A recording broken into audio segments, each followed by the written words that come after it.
Ассалаумағалейкум ханымдар, бүгін сіздерге шашты қалың етіп өсіретін, түсуін тоқтататын және майлылығын алатын керемет маска рецепт көрсетейін деп жатырмын. Бұл өзімнің жеке тәжірибемнен 100% өткен, тексерілген рецепттердің бірі.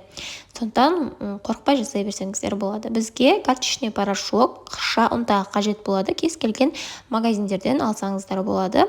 Приправа сататын жерде және де жұмыртқаның сарысы, қант, оливковое масло, яғни зәйтүн майы қажет болады.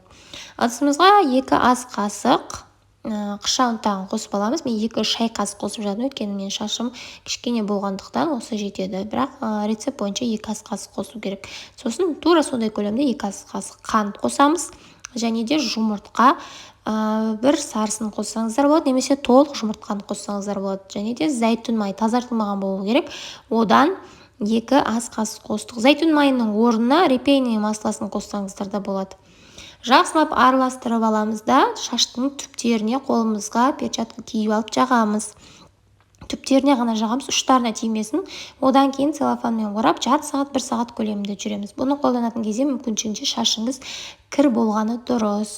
Жақсылап жағып болғаннан кейін 1 сағат жүреміз, 1 сағаттан кейін шампуньмен жуып тастаймыз. Аптада 1 реттен курс 1 айды қамтиды. 1 айдан кейін кішкене үзіліс, 1 айдай үзіліс жасап, қайтып қайталасаңыздар болады. Бір курстың өзінде уже шаштарыңыздың тез өсіп жатқанын, қалыңдап жатқанын байқайсыздар.